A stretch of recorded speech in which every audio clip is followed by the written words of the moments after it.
On the 12th of June, 2025, an Air India flight carrying 242 people crashed just minutes after takeoff, leaving 241 dead. One man survived. He walked out of the wreckage almost unharmed, not a scratch. Well, maybe a few scratches, but you get what I mean. He even still had his mobile phone on him. I've seen thousands of comments online calling him blessed, the luckiest man alive, or even divinely protected. But is he really lucky? Today, we're not talking about the wreckage. We're not talking about black boxes, engines, or the cause of the crash. We're talking about what happens next, in his mind, the battle of the mind. Because surviving something like this doesn't mean it's over. For many, it's just the beginning of a different kind of struggle. Survivor's guilt. One of the first questions that might haunt him is, why me? That question can become obsessive. It can loop in his head like background noise that never turns off. Why did I survive when children, mothers, families didn't? Was it luck? Fate? Punishment? These aren't easy questions to answer, and they rarely have logical conclusions.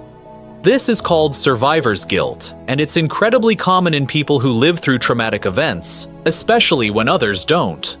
That guilt can spiral into intrusive thoughts, unwanted, involuntary images or ideas that replay over and over again. He might picture the crash every day, hear the screams, smell the burning metal, feel the weight of being the only one who walked away. PTSD and flashbacks.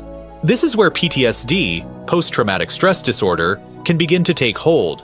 PTSD isn't just a military thing. It's what happens when your brain gets trapped in the moment of trauma. Intrusive thoughts aren't just bad memories. They arrive uninvited, during breakfast, while walking, while trying to relax. They're often vivid, intense, and paralyzing. Many trauma survivors describe flashbacks, moments when it feels like they're right back inside the crash, reliving it second by second. The brain can't tell the difference between the past and the present. It gets stuck. Sleep and nightmares. And then there are the nights. Many survivors experience nightmares or night terrors. He might relive the crash every time he closes his eyes. He might wake up shouting, drenched in sweat, heart pounding. Over time, that fear of what might come during sleep can lead to insomnia, staying awake to avoid the dream, to avoid the memory. And without sleep, healing becomes even harder. The mind becomes foggy, the body stays tense, reality starts to blur. Hypervigilance and daily anxiety. Now imagine living with a body that's always on edge, muscles tense, heart racing, eyes scanning for danger at all times. That's hypervigilance, a classic PTSD symptom.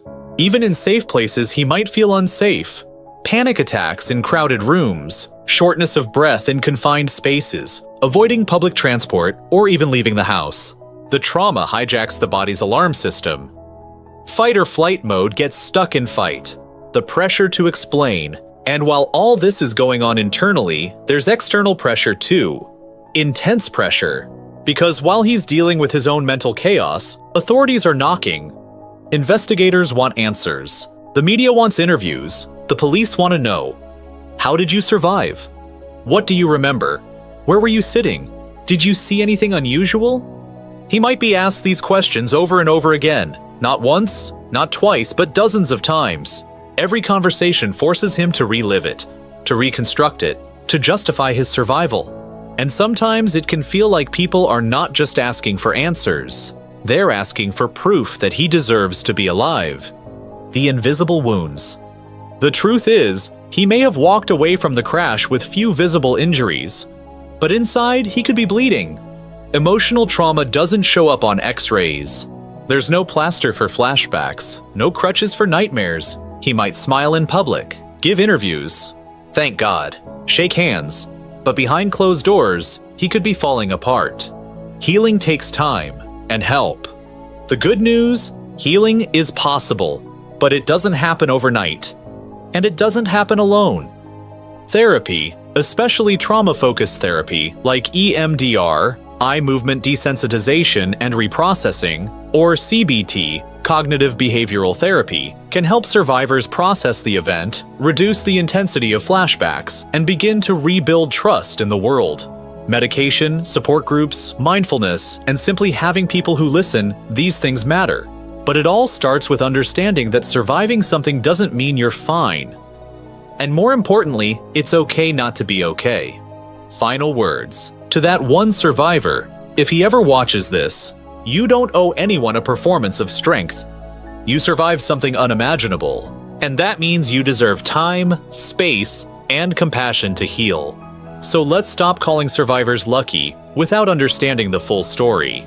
Because sometimes, surviving is the hardest part. If you found this helpful or want to explore more stories about mental health, healing, and the human experience, don't forget to subscribe to Health, Body, and Mind. Let's keep these important conversations going.